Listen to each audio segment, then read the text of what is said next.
mañana mi examen de historia.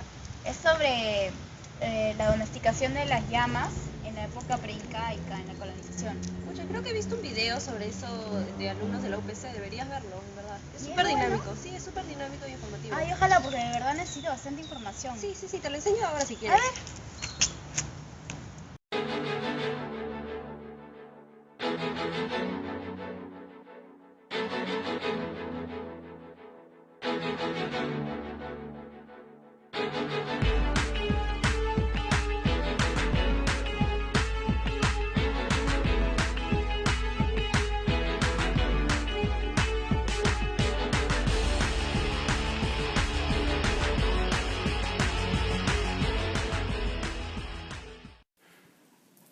Elegimos el siguiente tema en vista de que estos animales tienen gran relevancia tanto en el antiguo Perú como en el actual.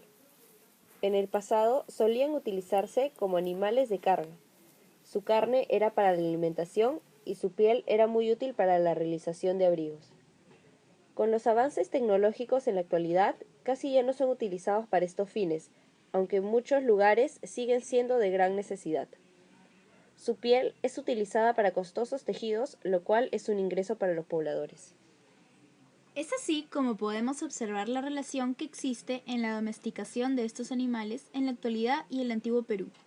Cabe resaltar que en Puno la temperatura ha aumentado la mortalidad de estos animales, lo cual ha ocasionado que los puneños no tengan un sustento económico para mantener a sus familias. Mediante el siguiente video explicaremos cómo fue la domesticación de los camélidos durante el Perú preincaico, el Perú incaico, la colonización y hoy en día.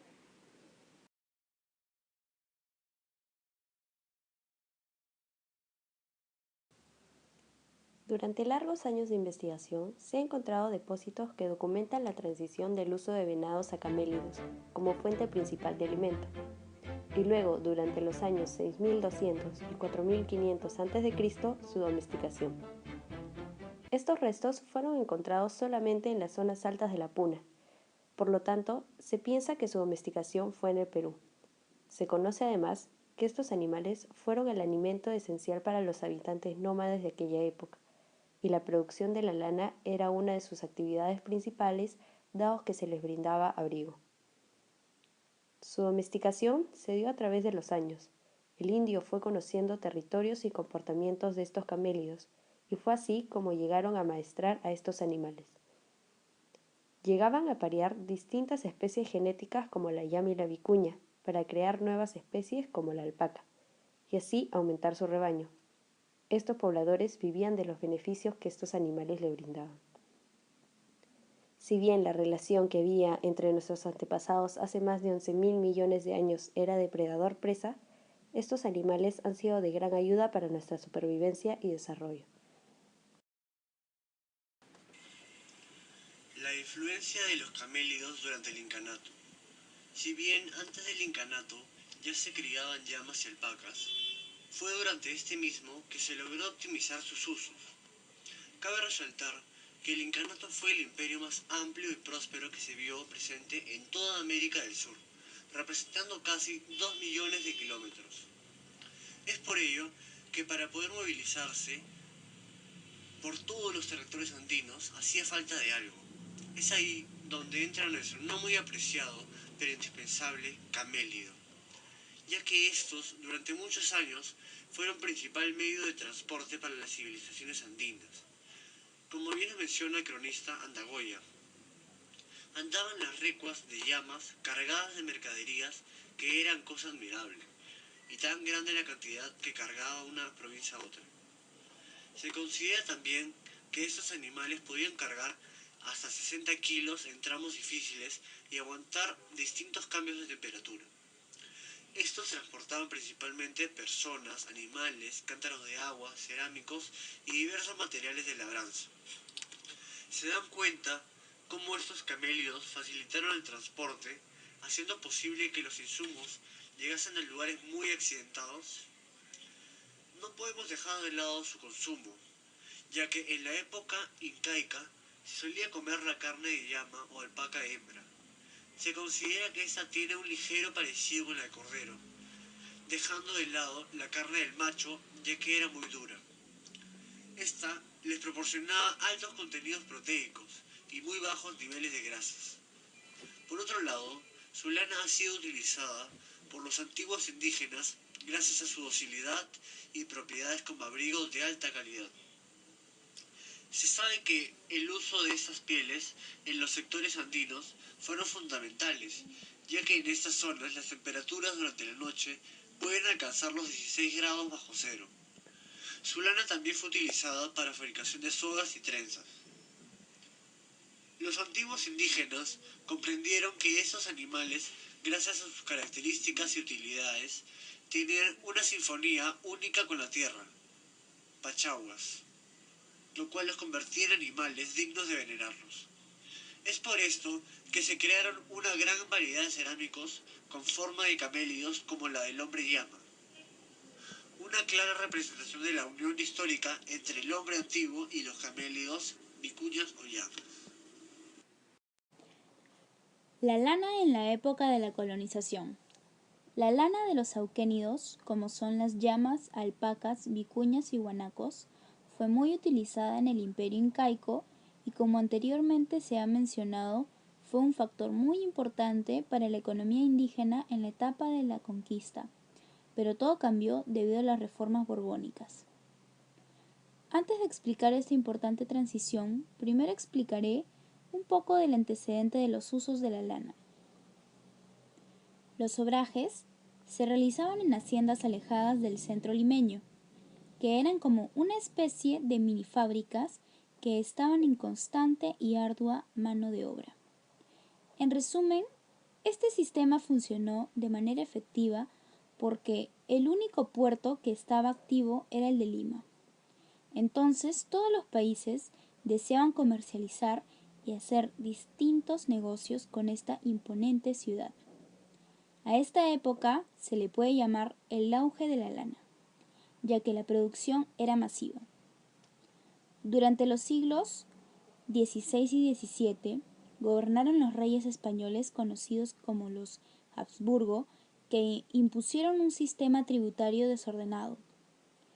Pero cuando llegó el siglo XVIII, hubo un cambio de gobierno de los Habsburgo a los borbónicos, y estos fueron que impusieron las llamadas reformas borbónicas.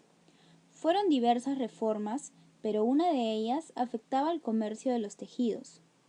Esta reforma consistió en que ya no se podía comercializar únicamente con Lima, sino con Inglaterra.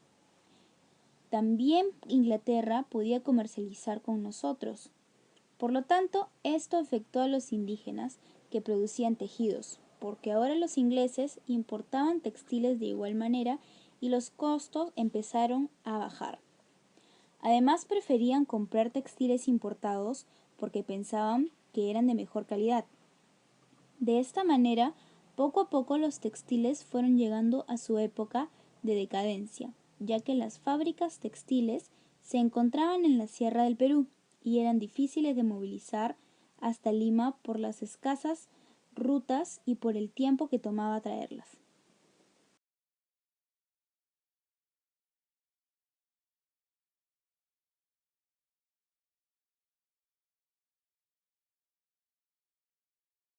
En la actualidad, los principales beneficios de los camélidos son su carne.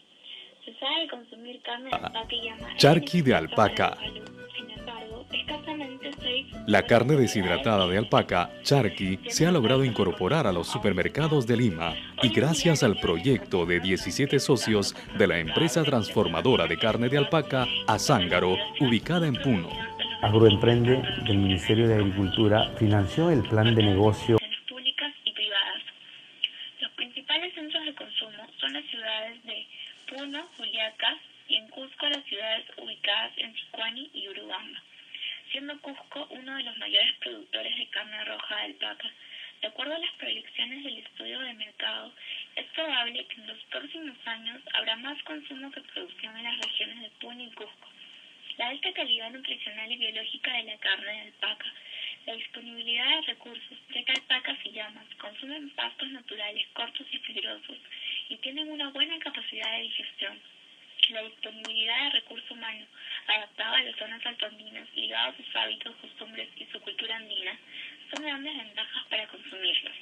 No obstante, la falta de hábitos de consumo para la población, por la escasa promoción de las bondades de estas carnes y la escasa disponibilidad y difusión de tecnologías alternativas para mejorar la crianza de alpacas, son limitaciones por el cual su consumo no es difundido.